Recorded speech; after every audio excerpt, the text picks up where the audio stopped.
جی بسم اللہ کرتے ہیں۔ ہم سب بہت بہت عنایت آپ آمادہ ہو گئے، کم سے کم اسی پر کہ ایک سرسری سی گفتگو ان طالبانہ مجالس میں بے تکلف انداز میں آپ سے کچھ ہو جائیں۔ اور میں یہ عرض کر دوں کہ غامدی صاحب کو کسی نئے کام پر آمادہ کرنا یہ کم و بیش ناممکنات میں سے جوئے شیر لانا ہے، کیونکہ ہم صاحب اس وقت تک کسی موضوع پہ باقاعدہ گفتگو نہیں کرتے جب تک اس کا حق نہ ادا کر دیں، اس کا سارا حاضر و موجود لٹریچر اس کے اندر وقت گزار کر اس کی پوری سب کر کے۔ لیکن اب ظاہری بات ہے ہم سب زندگی میں اتنی اور مصروفیات اور چیزیں آپ کی بھی چل رہی ہیں، تو اس کا تو پتہ نہیں کبھی موقع آئے نہ آئے کہ، لیکن ہماری خواہش یہی تھی میری کہ کم سے کم ایک سرسری سا مطالعہ ہو جائے، ہمیں پتہ چل جائے اس پوری دنیا میں ہے کیا۔ تو مجھے امید ہے انشاءاللہ اسی بے تکلف انداز میں لوگ اس کو سنیں گے بھی، کہ یہ کوئی باقاعدہ لیکچر سیریز نہیں ہے جس میں کوئی تاریخیں اور سب کے مواقف بیان کی جائیں۔ ایک سرسری سا حاضر و موجود جو بھی علم ہے غامدی صاحب اس وقت جو ذہن میں آ رہا ہے اس کو سامنے رکھ کے ہم سب بات کریں۔ ہم سے پھر گزشتہ نشست کا تھوڑا خلاصہ کر کے پھر انشاءاللہ آگے بڑھتے ہیں۔ آپ نے بتایا تھا کہ حقیقت کیا ہے اس کی، پیدا کیسے ہوتا ہے، تو وہیں سے پھر اس کو آگے جوڑیں۔ تو میں نے پچھلی دفعہ یہ بتایا تھا کہ یہ سمجھنے کی کوشش کرنی چاہیے کہ فلسفہ کیسے پیدا ہوتا ہے، کیونکہ عام طور پر جب ہم فلسفہ پڑھتے ہیں تو محض سلسلہ کلام کو مربوط رکھنے کے لیے تھوڑا سا اعادہ کر رہا ہوں، تو دو میں سے ایک راستہ اختیار کرتے ہیں، یا یہ ہے کہ بڑے فلسفیوں کی اپنی تصنیفات کا مطالعہ کیا جائے، اور دوسری صورت یہ ہوتی ہے کہ جن لوگوں نے اساتذہ کی حیثیت سے فلسفہ پڑھا ہے، سمجھا ہے، ان کی تصنیفات دیکھی جائیں۔ اور اس پہ میں نے عرض بھی کر دیا تھا کہ اگر آپ میں سے کچھ لوگوں کو اس ترتیب سے پڑھنے کی خواہش ہو تو وہ کیا چیزیں ہیں جن کو آپ پڑھ سکتے ہیں، یعنی یونانی دور کو دیکھنے کے لیے کن کو پڑھ سکتے ہیں، اور بعد کا مغربی فلسفے کا دور کن لوگوں سے سمجھا جا سکتا ہے۔ یہ بھی میں نے عرض کر دیا تھا کہ شاید سمجھانے میں جو مقام رسل کا ہے ویسا ہی سٹیس کا ہے، یعنی اسی طرح سہل، بہت ہی رواں دواں انگریزی، کوئی دقت نہیں ہوتی کسی طالب علم کو۔ لیکن رسل کے بارے میں یہ متنبہ رہنا چاہیے کہ وہ ایک استاد سے زیادہ اپنی ذات میں ایک فلسفی ہیں، اس وجہ سے ان کی بہت سی تعبیرات میں ندرت ہوتی ہے، وہ شاید جو ایک طالب علم کی ضرورتیں ہیں ان کے لحاظ سے موضوع نہیں رہتے، تاہم وہ جس طرح لکھتے ہیں، جیسے چیزوں کو واضح کرتے ہیں، اس کی کم مثالیں ہیں۔ جیسے ہمارے ہاں مثلا غزالی ہیں کہ مشکل سے مشکل، ادق سے ادق چیز کو بھی وہ بیان کریں تو یہ معلوم ہوتا ہے کہ پانی ہو گئی۔ اسی طرح کی صورتحال بعض لکھنے والوں کے یہاں ہوتی ہے کہ وہ بہت ہی سہولت کے ساتھ اور سادہ الفاظ میں بات کو بیان کرتے چلے جاتے ہیں۔ یہ میں نے توجہ دلائی تھی کہ وہ طریقہ ہے وہ تو آپ لوگ اختیار کریں، اور اس طرح کسی علم یا فن کو پڑھنے کا عمل آدمی یا خود کرتا ہے یا پھر جو اس کے ماہرین ہیں ان کی وساطت سے کرتا رہتا ہے۔ میں پہلے مرحلے میں یہ کوشش کروں گا کہ آپ کو یہ بتاؤں کہ یہ پیدا کیسے ہوتا۔ تو میں نے یہ عرض کیا تھا کہ اس دور کو تھوڑی دیر کے لیے چھوڑ دیجئے جس دور میں ابھی کچھ بنیادی سے سوالات بعض لوگوں نے اٹھا دیے، اور فلسفے کی تاریخ لکھتے وقت اس لیے ان کو بیان کیا جاتا ہے کہ توہمات سے ہٹ کر اور دیوی دیوتاؤں کی داستانوں سے ہٹ کر پہلی مرتبہ لوگ کچھ سائنسی انداز میں چیزوں کے بارے میں سوال اٹھا رہے ہیں۔ تو آپ جب تاریخ پڑھتے ہیں تو اس میں یہ چیزیں زیر بحث آ جاتی ہیں، تو اس کو بھی تھوڑی دیر کے لیے الگ کر دیجئے، کیونکہ ہم تاریخی ترتیب کو ملحوظ نہیں رکھ رہے، تاکہ آپ ایک علم کو سمجھ سکیں کہ وہ پیدا کیسے ہوتا ہے۔ تو اس میں نے یہ عرض کیا تھا کہ سب سے جو پہلے چیز انسان کے سامنے آتی ہے وہ مادہ ہے، حیات ہے اور شعور ہے۔ یعنی تین ہی چیزیں ہیں جو سب سے پہلے باول وہلا سامنے آ جاتی ہیں، مادہ، حیات اور شعور۔ اس میں یہ بات بھی میں نے عرض کر دی تھی کہ آگے چل کر بہت سے فروعی مکاتب فکر پر بھی گفتگو ہوگی، لیکن پہلے مرحلے میں یہ سمجھ لینا چاہیے کہ مادہ شعور کی بنیاد ہے یا شعور مادے کی بنیاد ہے، یا خالص فلسفے کی اصطلاح میں مادہ ذہن کو پیدا کرتا ہے یا ذہن سے مادہ وجود میں آتا ہے۔ تو اس سے فلسفے کے دو بڑے مکاتب فکر وجود میں آئے ہیں، یعنی وہ لوگ کہ جو آئیڈیلزم کو بنیاد بناتے ہیں، وہ لوگ جو میٹیریلزم کو انگریزی میں مساوی ٹرمز مائنڈ اینڈ میٹر. جی بالکل ایسا ہی. تو مائنڈ اور میٹر جو ہے یہ بنیاد ہے جہاں سے مسئلہ پیدا ہو گیا.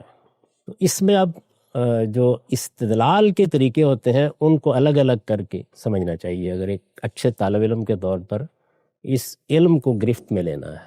تو اس میں پہلے یہ دیکھیے کہ انسان کے پاس ایک محسوسات ہیں، یعنی میری جو حسیات ہیں یا مجھے جو حواس دیے گئے ہیں ان کے ذریعے سے چیزیں میرے ادراک تک پہنچتی ہیں. اور ایک چیز میرے پاس فکر ہے، یہ بعض اوقات حواس سے ماورا ہو کر بھی خیالات قائم کر لیتی ہے، نتائج نکال لیتی ہے.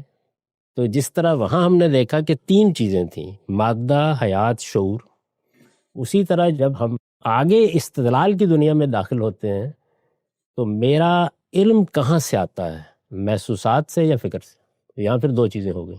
تو ابھی فکر کو تھوڑی دیر کے لیے لپیٹ کر جیب میں ڈال لیں، لیکن محسوسات سے بات کہاں تک جاتی ہے، دیکھتے ہیں کہاں تک جاتی ہے. اس کو ذرا واضح کریں، محسوسات اور فکر کو، کہ محسوسات سے آتی ہے یا فکر سے آتی ہے؟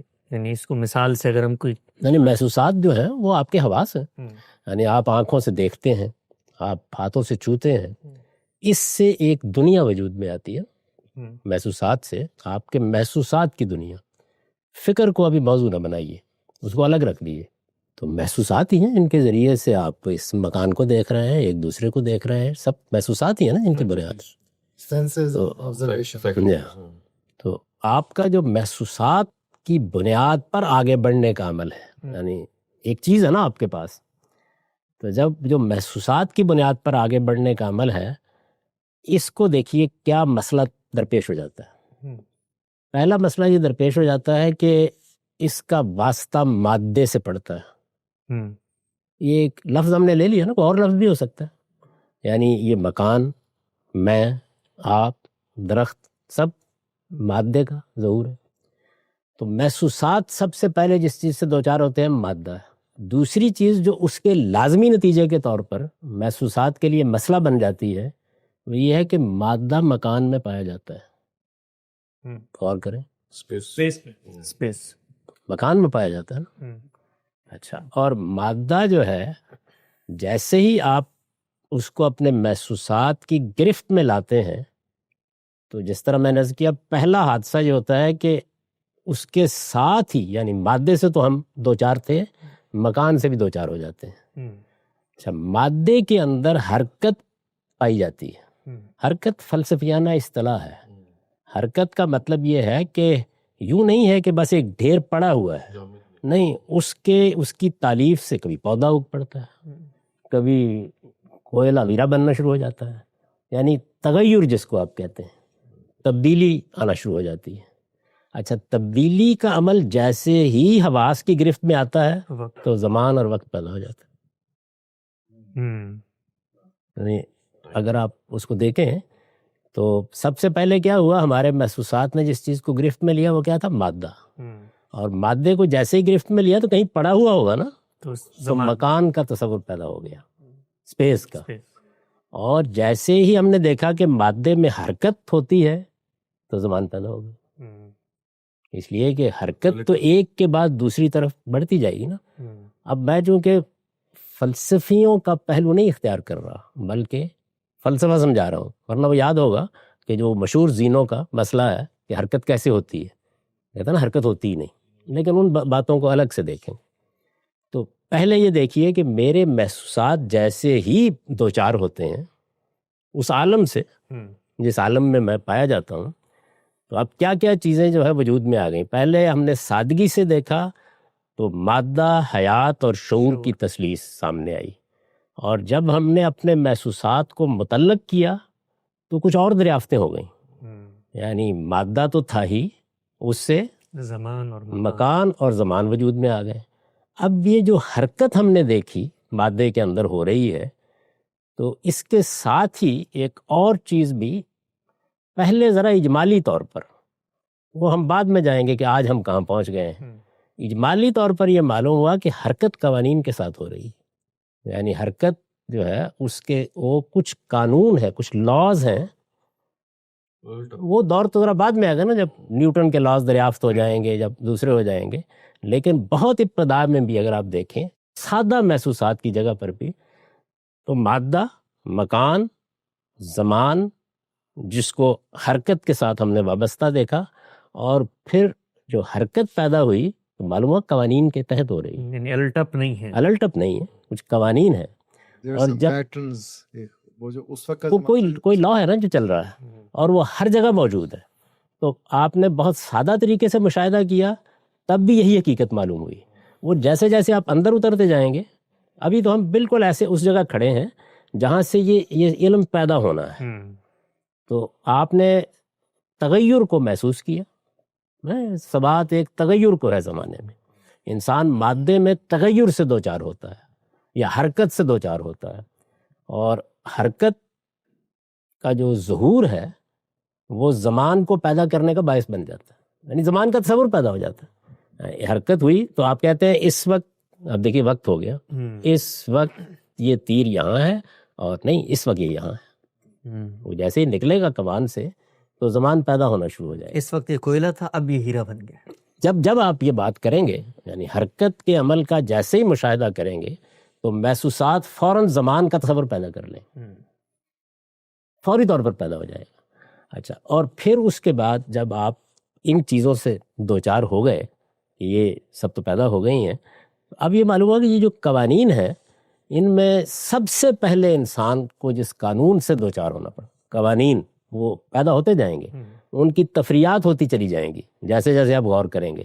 سب سے پہلے جس قانون سے انسان دوچار ہوتا ہے وہ علت و معلول کا قانون، کاز اینڈ ایفیکٹ. یعنی یہ معلوم ہوتا ہے کہ یہ کاز اور ایفیکٹ کا کارخانہ ہے، اسباب سے چیزیں پیدا ہو رہی. یہ جتنی میں نے بات عرض کی، یہ آپ کے دائرہ محسوسات کی چیز ہے. ان میں سے اگر آپ غور کریں، یعنی تفصیلات بعد میں، تو ایک سادہ انسان کی حیثیت سے کیا آپ کسی چیز کا انکار کر سکتے ہیں؟ کسی چیز کے وجود کا یعنی انکار کر سکتے ہیں ان میں سے، یعنی کیا مادے کا انکار کر سکتے ہیں؟ کیا آپ مکان کا انکار کر سکتے ہیں؟ کیا آپ دیکھیے ہم محسوسات پہ گفتگو کر رہے ہیں، ابھی ہم فکر کی دنیا میں گئے ہی نہیں. کیا آپ زمان کا کر سکتے ہیں؟ حرکت کا کر سکتے ہیں؟ حرکت کے معنی سمجھ میں آ گئے نا کیا ہے؟ کیا آپ اس کا کر سکتے ہیں قوانین کے تحت ہو رہی ہے؟ کیا اس کا کر سکتے ہیں کہ اس میں علت و معلول کا قانون کار فرما ہے؟ کس درجے میں ہے وہ اس کی پھر تفصیلات ہیں، لیکن ایک محسوسات کی دنیا میں سادگی سے معلوم ہوا یہ جو کچھ ہے یہ محسوسات کا نتیجہ ہے. اچھا، اب وہ آئیے، ہمارے پاس ایک اور فیکلٹی موجود ہے، وہ ہے محسوسات سے حاصل ہونے والے علم کو، جس کو ہم فلسفے کے اسلام میں وجودی علم کہتے ہیں. یعنی وہ چیز جو پائی جاتی ہے، جس کا ہم نے صرف ادراک کرنا تھا. تو یہ سب چیزیں تو پائی جاتی ہے نا، یہ میرے لیے بھی پائی جاتی ہیں، آپ کے لیے بھی پائی جاتی ہیں، آپ کے لیے پائی جاتی ہیں. تو اب فکر اس سے نتیجے نکالتی ہے. تو پہلا نتیجہ جو نکالا لوگوں نے وہ یہ تھا کہ مادہ ہے نا، تو اس سے پہلے عدم مادہ کا تصور نہیں کیا جا سکتا. کریں تو سب چیزیں ختم ہو جائیں. Nothing is یعنی آپ کیسے تصور کریں گے؟ تو اس کا نتیجہ کیا نکالا انہوں نے کہ مادہ ازلی ہے، ہمیشہ سے. اچھا، دوسرا نتیجہ انہوں نے یہ نکالا کہ ہمیشہ سے ہے تو ہمیشہ ہی رہے گا. یعنی دو فکری نتیجہ نکلا ہے، مادہ ازلی ہے، مادہ غیر فانی. مادہ ازلی ہے، یہ کیسے نکالا انہوں نے؟ اس لیے کہ عدم کا تصور نہیں کر سکتا انسان. یعنی آپ تصور کریں نا کہ مادہ نہیں ہے تو کیا ہے؟ میٹر اپنی فارم چینج کرتا رہے گا، مطلب نہیں، وہ ابھی بعد کی سائنس میں نہ جائیے. یعنی آپ ختم ہو گئے. تو اس وجہ سے ایک فکری نتیجہ انہوں نے نکالا. ابھی ہم تنقید نہیں کر رہے کہ مادہ، یہ جو کچھ ہمیں نظر آ رہا ہے مادہ، یہ حرکت میں ہے، یہ ٹھیک ہے، اور یہ بھی بالکل ٹھیک ہے کہ حرکت قوانین کے تحت ہو رہی ہے، علت و معلول کا ایک سلسلہ جاری ہے، لیکن یہ ازلی ہے. یعنی اس کے بارے میں یہ تصور کرنا کہ کوئی عدم بھی کوئی چیز ہے، یہ ہو نہیں سکتا۔ کیوں؟ وجہ کیا ہے؟ اس کی وجہ یہ ہے کہ مادہ میں آپ غور کریں، آپ نے کہا تھا مکان میں پایا جاتا ہے، عدم میں تو مکان کو آپ کل عدم تصور کریں، بڑے ابتدائی تصور میں یہ کہ مکان بھی نہیں ہے، وہ آتا ہی نہیں آپ کے۔ تو جب آپ نے یہ اس سے نتیجہ نکالا کہ وہ ازلی ہے اور وہ ابدی ہے، تو اب اس کے بعد ایک بڑا سوال، کیونکہ جو فکری سطح کے اوپر لوگ کام کر رہے تھے وہ انہوں نے اٹھا دیا ہوا تھا ابتدائی سے، وہ یہ ہے کہ کیا اس ساری حرکت کی کوئی غایت ہے، یعنی یہ کسی مقصد کو سامنے رکھ کر ہو رہی ہے؟ تو پہلا نتیجہ یہ تھا کہ نہیں، بے مقصد ہے، یعنی حرکت ہی ہوتی جا رہی ہے، اس لیے کہ مقصد کیا ہے کوئی نہیں جانتا، مقصد کی تعین بھی نہیں ہو سکتی۔ تو اب آپ یہ دیکھیے کہ اس میں جو وجودی حقائق تھے وہ صرف اتنے تھے کہ مادہ ہے، مکان میں پایا جاتا ہے، اس میں حرکت ہوتی ہے، حرکت اور تغیر زمان کو لازم کرتا ہے، حرکت قوانین کے تحت ہو رہی ہے، علت و معلول کا قانون بدیہی ہے، یہ سب کچھ وجودی حقائق تھے۔ لیکن اس سے جو نتیجے نکالے گئے وہ نتیجے نظری نتیجے استنباط، یعنی وہ نظری نتیجے ہیں، اور اگر آپ غور کر کے دیکھیں تو وہ محض انسان کی بے بسی اور عجز کا اظہار ہے، اس لیے کہ وہ کسی چیز کو جب دیکھ لیتا ہے تو عدم کا تصور کرنے سے قاصر ہے، خاتمے کا تصور کرے تو فنا کے بعد کیا ہے، یعنی چلے وہ مان لے کہ آپ کا یہ گھر گر جائے گا، مکان کہاں جائے گا؟ اپنی ذات جا نہیں سکتا نا کہیں۔ اچھا پھر کیا حرکت چلی جائے گی؟ اچھا حرکت کو ہم نے دیکھ لیا کہ وہ زمان پیدا کرتی ہے، تو فرض کیجیے حرکت نہ رہے تو زمان کو کہاں غائب کریں گے؟ اس لیے وہ تو پیدا ہو گیا ہے۔ تو اس سے جو فکری نتیجے نکالے گئے، اصل میں یہ وہ فکری نتیجے ہیں جو جب بھی نکالے جاتے ہیں تو ان کے نکالنے کے دو طریقے ہوتے ہیں۔ ایک طریقہ یہ ہے کہ فکری نتیجہ عقلی استدلال کی صورت میں نکلے، وجودی حقائق سے عقلی نتیجہ استدلال کی صورت میں نکلے۔ استدلال کا طریقہ کیا ہے کہ مثال کے طور پر آپ کا عمومی مشاہدہ تھا کہ آگ جلتی ہے، دھواں اٹھتا ہے، تو آپ نے دھواں دیکھا تو استدلال کیا کہ اس کا امکان ہے کہ آگ ہوگی، دھواں اٹھ رہا ہے۔ تو یہاں پر اصل میں دھوئیں اور آگ کے درمیان ایک لازم و ملزوم کا رشتہ اسٹیبلش ہے، اس پر قیاس کیا گیا ہے۔ لیکن یہ جو فکری نتائج نکالے گئے ہیں، کیا یہ بھی کسی بنیاد پر ہیں؟ یعنی یہ بات کہ ازلی ہے، یہ بات کہ غیر فانی ہے، یہ بات کہ بے غایت ہے، تین نتائج جو ہیں وہ نکال لیے گئے فکر کی سطح کے اوپر۔ یہ جو تینوں کے تینوں نتائج ہیں، یہ آپ یہ دیکھیے کہ پھر اس کے بعد صدیوں کے علم کا مسئلہ ہے، صدیوں کے علم کا مسئلہ ہے۔ یعنی آپ بڑے بڑے لوگوں کو دیکھیں گے کہ ان کے لیے محسوسات تو موجود ہیں، تو اس دور کے، یعنی ابھی ہم فکر یا ذہن کی دنیا میں گئے ہی نہیں، وہ ایک الگ دنیا ہے، اس کو الگ سے دیکھیں گے۔ مسئلہ یہ بن گیا کہ یہ بات کہ جو ہم نے ایک فکری نتیجہ نکالا ہے، دیکھیے جو باقی چیزیں ہیں ان کو تو کوئی چیلنج کرے گا تو تب ہے نا، جب محسوسات کی دنیا میں وہ چیزیں مان لی گئیں، اور بظاہر جیسے میں نے آپ کو بتایا ہے کہ میں بھی ماننے پہ مجبور ہوں، آپ بھی ماننے پہ مجبور ہیں، بلکہ ساری دنیا اسی پر کھڑی ہے۔ یہ دیکھیے کچھ عرصے کے بعد جب ہم فکر کی دنیا میں جائیں گے تو آپ دیکھیں گے یہ بھی غائب ہو جائیں گے۔ اچھا یہ بنیاد، لیکن وہ ابھی نہیں جاتے، اس کو ابھی چھوڑ دیں، ابھی اس دنیا میں رہ کے پہلے اس کو دیکھیں یہ کیسے آگے بڑھ رہی ہے۔ اچھا اس میں صرف ایک چیز، یہ جو آپ نے دو چیزیں بتائیں ازلی اور ابدی، وہ تو ان کا استنباط نظر آ رہا ہے، استنباط نہیں ہے، یعنی فکری نتیجہ۔ فکری نتیجہ، استنباط اس کو کہتے ہیں کہ آپ کے پاس جو پریمیسز ہیں، جو آپ کے مقدمات آپ نے قائم کیے ہیں، ان سے وہ نتیجہ نکلے، ٹھیک ہے، اور اس میں سب سے زیادہ اس کی جلی صورت یہ ہوتی ہے کہ قیاس کیا جائے۔ ٹھیک۔ ایک میں سوال اس میں یہ کہ یہ بے غایت ہیں، یعنی مادے کو دیکھ کر یہ بھی جو نکالا گیا نتیجہ کہ بنا غایت کے بنا، یہ کیسے مطلب؟ نہیں، بے غایت کا مطلب یہ ہے کہ یہ جو حرکت ہو رہی ہے اس میں، اس کا کوئی ہدف نہیں ہے، ہوتی جا رہی ہے۔ ٹھیک، بے غایت بے مقصد، بے مقصد، میں دیکھیے ازلی ہے، پیچھے تو کوئی ہے نہیں، غیر فانی ہے، کوئی منزل نہیں ہے، تو اب حرکت کی غایت بتائیں کیا ہے؟ یعنی یہ تو حرکت نے درخت پیدا کر دیا، حرکت نے آپ کو پیدا کر دیا، حرکت نے چاند ستاروں کی ایک گردش پیدا کر دی، لیکن کیا مطلب کیا ہو رہا ہے؟ تماشا ہی ہے نا. سر موجود کے لیے عدم کا تصور ناممکن ہے، ٹھیک ہے. تو اگر ہم یہ بات اس کو پریمیسز کو رکھیں تو پھر ان کی بات اتنی غلط بھی نہیں ہے، کیونکہ ان کا ازل تو وہی ہے جب زمان و مکان شروع ہو رہا ہے، اور ان کا ابد بھی وہی ہے جب زمان و مکان، تو وہ اس کے اندر کھڑے ہو کے سوچ رہے ہیں. میں تو اسی لیے دیکھیں ابھی میں نے کوئی اس پر نقد نہیں کیا، ابھی تو میں نے یہ کوشش کی ہے کہ آپ یہ سمجھیں پیدا کہاں کہ یہ پیدا کیسے ہوتا ہے، یعنی وہ کیا عمل ہے جو ہوتا ہے تو یہ علم پیدا ہو جاتا ہے. یعنی اس علم کا ایک سفر ہے نا، تو بجائے اس کے کہ آپ اس سفر کو افراد کے حوالے سے دیکھیں، عام طور پر ایسے کیا جاتا ہے، پلیٹو کیا کر رہا ہے اور ارسطو کیا کر رہا ہے، وہ تو خیر آئیڈیلزم کے لوگ ہیں سارے کے سارے، لیکن یہ جو میٹیریلسٹ ہیں وہ ایسے جا رہے ہیں یہاں سے.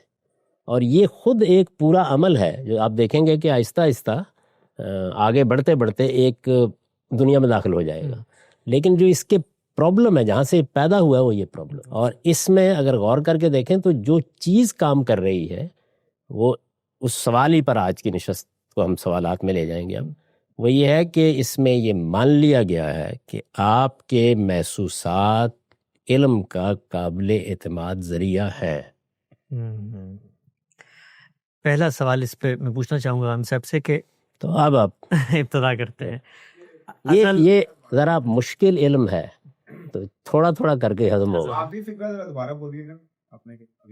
یعنی اگر آپ یہ ساری بات جو میں نے کی ہے، ساری جتنی بات بھی کی ہے، مادہ ہے، مادہ مکان میں پایا جاتا ہے، مادے میں تغیر اور حرکت ہے، حرکت سے زمان پیدا ہو رہا ہے، یہ جتنی بات بھی میں نے کی ہے، اس میں اگر آپ دیکھیں تو جو چیز فیصلہ کن ہوئی ہے وہ کیا؟ آپ کے محسوسات. اگر میں تھوڑی دیر کے لیے آپ کو محسوسات سے فارغ کر دوں تو یہ اس کے تمام وجودی حقائق فلسفے کی اصطلاح میں اس کہتے ہیں کہ وہ چیزیں جو ہمیں مل گئی ہیں، یعنی جن سے اب ہم آگے بڑھ سکتے ہیں. ایک تو پریمیسز کی اصطلاح استعمال ہوتی ہے نا ان چیزوں کے لیے جو ہم عقلی مقدمات قائم کر کے لیے لیتے ہیں. ہمارے محسوسات جس چیز سے دو چار ہو جاتے ہیں وہ یہ چیزیں، یعنی یہ تو پائی جاتی ہیں، ان میں تو آپ سب نے مان لیا کہ ان میں سے کوئی چیز بھی ہے. یعنی آپ دیکھیں گے فلسفی سب کچھ کو غائب کریں گے آپ کے پاس سے، لیکن وہ بات کے مراحل ہے. پہلے اس چیز کو سمجھیے کہ انسانی فکر جب اس صورتحال سے دوچار ہوتی ہے تو وہ ایسے چیزوں کو پہلے دیکھنا شروع کرتی ہے. یہ جو دیکھنے کا عمل ہے اس میں میں نے ایک خاتمے بات کی جس پر ہم آگے گفتگو بڑھائیں گے، اور وہ یہ کہ اس میں یہ مان لیا گیا، چیلنج نہیں کیا گیا اس بات کو کہ آپ کے محسوسات قابل اعتماد ہیں. یعنی آنکھ جو کچھ دیکھتی ہے وہ ٹھیک ہے، کان جو سنتے ہیں وہ حقیقت ہے، لمس جو محسوس کرتا ہے وہ حق ہے. تو آپ نے اپنے محسوسات کو ایک ذریعہ علم کے طور پر مان کر یہ ساری گفتگو کی ہے. تھوڑی دیر کے لیے تصور کیجئے کہ لمس چھونے کی صلاحیت ختم ہو جائے. آپ دیکھیں سب سے زیادہ جو استدلال کیا جاتا ہے نا، یہ بہت بعد میں زیر بحث آئے گا تشکیک پر، کہ آپ کہتے ہیں کہ کچھ بھی نہیں ہے، کسی چیز کی بھی کوئی حقیقت نہیں، یہ تو محض ہمارے مدرکات کی ایک دنیا ہے جس سے ہم دوچار ہوتے ہیں. تو آپ کہتے ہیں کہ آپ اٹھ کے کھڑے ہوں، کرسی سے ٹکرا کے آپ کو پتہ چل جائے گا، چوٹ لگے گی. محسوسات ختم کر دیے کیسے چوٹ لگے گی؟ آنکھیں، تو یہ سب رنگ ونگ سب غائب ہو جائیں گے نا جتنے بھی ہیں. تو اس میں محسوسات کو مان لیا گیا ہے کہ وہ ایک قابل اعتماد ذریعہ ہے. اس سے اب آپ کا سارا استدلال آگے بڑھ رہا. تو اگر آپ کوئی آدمی محسوسات ہی کو چیلنج کر دے تو ایک نئی دنیا پیدا ہو جائے گی. لیکن ابھی ہم نے پیدا نہیں ہونے دینی اس کی سے کہ ایک علم کے پیدا ہونے کے عمل کو ہضم کرنے کا کرنا چاہیے. وہی میں کہہ رہا ہوں، ابھی آپ یہ اس علم کو دیکھیں کیسے پیدا ہو رہا ہے. یعنی اگر آپ کرٹیسزم کریں گے نا تو علم کا ادراک ختم ہو جائے گا، الجھ جائیں گے. آپ اس کو اس جگہ اپریشیٹ کریں کہ وہ استدلال چل کیسے رہا ہے. ایک علم کو سمجھنے کا طریقہ یہ ہوتا ہے کہ تنقید کا معاملہ بند کر دیا جائے. پہلے آپ پوری بات کو اپریشیٹ کریں، آخر میں کریں گے. دیکھیں ہم جب یہ کہتے ہیں کہ ازل سے ہے اور ابد تک جو انہوں نے نتیجہ نکالا، اور وہ نتیجہ ظاہری بات ہے مادہ پھر زمان مکان کے ساتھ مقید ہے، تیسرا جو نتیجہ ہے کہ یہ سب بے غایت ہے، جب وہ ایک طرف یہ کہتے ہیں کہ علت یعنی جب وہ کیسے غیر فانی مان لیں گے تو بے غایت ہو جائے گا. دوبارہ فرمائیے. بے شک رہے گا. مطلب آپ تھوڑی دیر کے لیے مذہب کی دنیا میں آئیے تاکہ بات سمجھ سکیں. آپ کے اس دنیا کی غایت یہ ہے کہ ایک امتحان سے گزر کر انسان کو خدا کی بارگاہ میں پیش کر دیا جائے. تو اس کا مطلب یہ ہے کہ ایک عظیم تغیر کو آپ مان رہے ہیں جو آئے گا. اگر نہیں مانے تو پھر نہیں مانے تو کوئی بے غایت ہو گیا. بالکل صحیح. اچھا لیکن پھر وہ کاز اینڈ ایفیکٹ جب وہ کہتے ہیں تو وہ کاز اور ایفیکٹ تو پیدا کرنے کا عمل ہے. مطلب یہ ہے کہ آگ آپ نے جلائی تو مادہ جو ہے وہ توانائی میں بدل گیا. تو یہ تو اصل میں ایک عمل ہے جو ہو رہا ہے، لیکن اس کی غایت کیا ہے؟ کیوں ہو رہا ہے؟ درخت کیوں اگ رہے ہیں؟ آپ کیوں پیدا ہو رہے ہیں؟ درخت اگے گا میرے بیج ڈالنے سے. لیکن یہ تو یہ کازیشن کا اندھا عمل ہے. بالکل صحیح. یعنی یہ غایت نہیں ہے. ٹھیک. غایت نہیں ہے. یہ تو اصل میں یہ کاز ہے، یہ ایفیکٹ ہے. اگر اسٹیبلش ہوا کہ یہ الری ہے اور نہیں اسٹیبلش تو ہوا ہی نہیں ابھی کچھ بھی. میں بتائیے یہ نتیجہ کیسے نکالا جاتا ہے. یعنی جب انہوں نے دیکھا کہ انسان عدم کا تصور کرنے سے قاصر ہے تو کہا ازلی ہے، اور جب یہ دیکھا کہ تغیر تو ہوتا رہتا ہے، فنا کا عمل نہیں ہو رہا، تو کہا ابدی ہے. تو فکری نتائج جو ہوتے ہیں، یہ فکری نتائج، ایک ہے وجودی حقائق سے استنباط کر کے انفر کر کے عقلی نتائج، وہ اور چیز ہے. بالکل. فکری نتائج بالکل ایک شاعرانہ عمل ہوتا ہے. جی عرفان صاحب کہاں پہ ایڈ کر رہا ہوں. تو انسان کو شروع میں کانشیس کے عمل سے بھی تو گزرا ہے کہ اس کا کانشیس اس کو وہ کہاں فٹ کیا ہے. ایسا اس پر ہم پچھلی نشست میں گفتگو کر چکے ہیں، اور میں نے ابتدا میں اس کو دہرا بھی دیا تھا کہ جو سب سے بنیادی حقائق جن سے واسطہ پڑتا ہے وہ تین ہیں، یعنی مادہ، حیات اور شعور. یا حیات کو اگر آپ مادے ہی کے ظہور کا ایک پہلو مان لیں تو پھر میٹر اور مائنڈ. تو یہ تو میں نے عرض کر دیا نا. اب ہم نے کیا اور اس میں میں نے یہ عرض کیا کہ سب سے بڑے مکاتب فکر یہاں سے پیدا ہوں گے کہ مادے سے ذہن کی نمود ہوتی ہے. ایسے ہی جیسے بیج سے درخت نکلاتا ہے، جیسے چند عناصر کی تالیف سے آپ کہتے ہیں نا کہ آکسیجن اتنی ڈال دو اور ہائیڈروجن اتنی تو پانی بن جائے گا. تو یہ کیا ہے؟ یعنی مادے کے اندر تالیف پیدا ہوئی، ایک دوسری چیز وجود میں آ گئی. تو ذہن بھی ایسے ہی پیدا ہوتا ہے. اور ایک یہ ہے کہ نہیں، مادہ کوئی چیز ہی نہیں ہے، اصل میں یہ ذہن ہے جو مادے کو پیدا کرنے کا باعث بنتا ہے. تو اس کے لازمی نتیجے کے طور پر دو مکاتب فکر بنیں گے. تو بنیادی مکاتب فکر دو ہی ہیں، باقی اصل میں ان کی تفریعات ہیں. سارے فلسفے کی تاریخ میں یونان سے لے کے اب تک جو بنیادی مکاتب فکر ہیں وہ اس سے پیدا ہوئے ہیں. یعنی اگر آپ یہ مان لیں کہ مادہ ذہن کو وجود میں لاتا ہے، ایسے ہی جس طریقے سے عام مادی چیزیں تغیر پذیر ہوتی ہیں. اور تغیر پذیر کیسے ہوتی ہیں؟ یعنی عناصر میں ایک تالیف پیدا ہوتی ہے، یہ تالیف بدلتی ہے. ترکیب پیدا ہوتی ہے، یہ ترکیب بدلتی ہے. زندگی کیا ہے؟ عناصر میں ظہور ترتیب. موت کیا ہے؟ انہی اجزاء کا پریشان ہو. تو عناصر میں ظہور ترتیب ہو گیا تو زندگی پیدا ہو گئی. اور اس ترتیب کو آپ نے بدل دیا، یعنی آکسیجن ہائیڈروجن کو آپ نے اس خاص تناسب سے ملانے کو تبدیل کر دیا، پانی بند، ختم ہو جائے. تو اگر آپ ایسے چلیں گے کہ مادہ ذہن کو پیدا کرتا ہے، ذہن کچھ نہیں ہے مگر مادے کے اندر حرکت کے عمل کا ایک نتیجہ. اگر یوں چلیں گے تو اس کا نتیجہ کیا نکلے گا؟ میٹیریلزم، مادہ اصل. اور اگر آپ اس کو الٹ دیں اور آپ یہ کہیں کہ ذہن اصل ہے، ذہن اساس ہے، ذہن بنیادی اصول ہے، مادہ اصل میں اس کا ظہور ہے یا اس کا عکس ہے یا محض اس کی بلبوتے پر کھڑا ہے. اس دوسرے کو ہم نے فی الحال چھوڑ دیا، دوسرے حصے کو. اس سے کیا پیدا ہوگا؟ آئیڈیلزم. اور دنیا کے جو بڑے بڑے فلسفی ہیں جیسے مثلا افلاطون ہے، یا بڑی حد تک ارسطو بھی، یا مثال کے طور پر ہیگل ہے یا کانٹ ہے، یہ سب اصل میں اس دوسرے نقطہ نظر کے ہیں. وہی سوچ ہے، یہی سوچ ہے جو کہ مذہب میں بھی آتی ہے. جو ہم کہتے ہیں کہ خدا نے انسان کو پیدا کیا، اور بعض کہتے ہیں کہ نہیں، انسان نے اپنی ضرورت کے تحت خدا کو پیدا کیا. کیا اسی کا ظہور اسی سوچ میں ہوا ہے کہ نہیں؟ یعنی اگر مثال کے طور پر آپ جو اس وقت ہم نے لائن لی ہے، یعنی میرے محسوسات ایک قابل اعتماد ذریعہ ہے، مادہ، مکان، زمان، حرکت، قوانین اور علت و معلول، یہ بدیہات ہیں. اگر اس کو مان لیں تو اس کا مطلب یہ ہے کہ تمام ذہنی اور شعوری چیزیں اس سے پیدا ہونی ہیں، تو خدا بھی اسی سے پیدا ہوگا، کیوں وہ ماضی میں تو جا ہی نہیں سکتا، اسی سے پیدا ہوگا. یعنی اب کیا ہوگا؟ یعنی مادہ اپنی تالیف کے کسی مرحلے پر شعور کو پیدا کر دے گا، شعور دیگر کو پیدا کرے گا. یعنی میرا شعور اور آپ کا شعور، ان دونوں کے درمیان ربط پیدا ہوگا. جب یہ ربط پیدا ہوگا ان دونوں کے درمیان، تو اس کے کچھ نتائج نکلنے لگ جائیں گے. مجھے اور آپ کو مل کے کوئی کام کرنا ہوگا، مجھے اور آپ کو مل کے کوئی معاشرت کی بنیاد رکھنی ہوگی، مجھے اور آپ کو مل کے کوئی سیاسی نظام بنانا ہوگا. تو اب اخلاقیات پیدا ہونی شروع ہو جائے گی. آپ آگے جا کے دیکھیں گے نا، مارکسزم دیکھیں گے ہم کیسے پیدا ہوتا ہے، تو سب سے دلچسپ پیدائش اس کی ہوگی.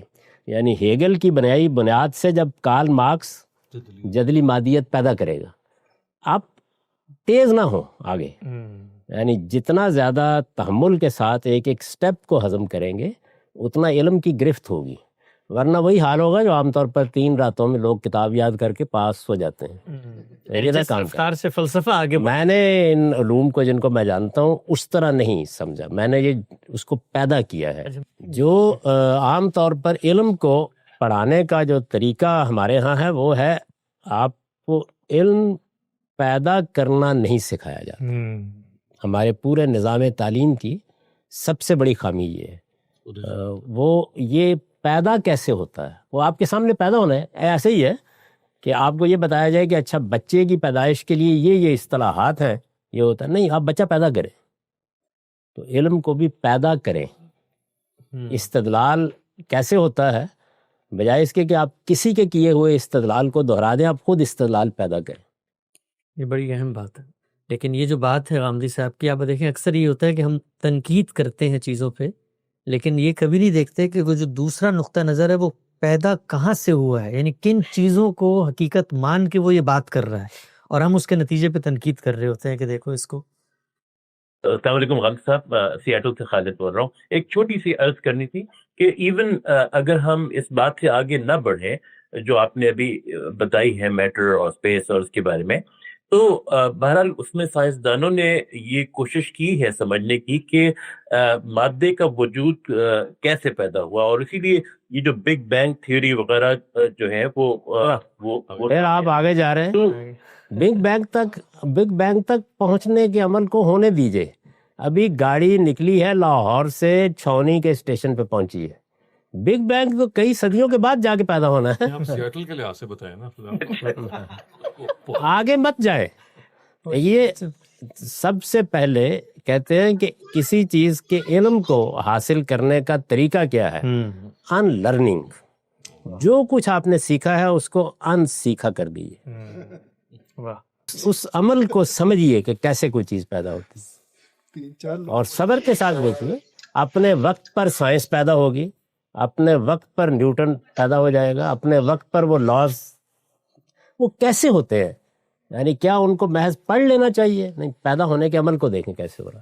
ابھی آپ نے دیکھا کہ آپ کے محسوسات کی دنیا میں جو ہم نے نتیجے نکالے، اب اگر فرض کر لیجیے دنیا میں کوئی فلسفی نہیں پیدا ہوا، تو کیا آپ خود نہیں دیکھتے کہ نکل رہے ہیں؟ بس اس طرح کسی علم کو سیکھنا چاہیے. بلکہ اس چیز کو بھی ذہن میں تازہ کر لیں جو پچھلی دفعہ میں نے عرض کی تھی. ابھی جس لائن پر سفر کر رہے ہیں، اس لائن سے سائنس پیدا ہونی ہے جا کے، اور جب ہم دوسری لائن پر سفر شروع کریں گے تو اس کا منتہا کمال کیا؟ تصور. تو آپ دیکھیں وہ کیسے تصور پیدا ہوتا ہے. سوال وہ یہ کہ حسیات کے ذریعے جب مادے پر غور کیا تو تین نتائج انہوں نے نکالے، سمجھ میں آتے ہیں ان کے نتائج. کوئی تنقید نہیں کر رہا، میں ان کا نقطہ نظر سمجھ رہا ہوں کہ وہ کیسے پروسیس کر. میں نے ایک درخت کو دیکھا، میں ان کی جگہ کھڑا ہوتا ہوں، کسی نے بیج ڈالا، اس سے درخت نکل آیا، کاز اینڈ ایفیکٹ ہو گیا. اب مادہ ہے تو میں اس کے ساتھ زمان مکان کو قید مانتا ہوں، اور حرکت ہر لمحے نظر آ رہی ہے. حرکت ہر لمحے ہو رہی ہے، بارش ہو رہی ہے، پھل نکل رہے ہیں، پھول. لیکن میں اپنے سامنے اس کو ختم ہوتے بھی تو دیکھتا ہوں نا کہ وہ ختم.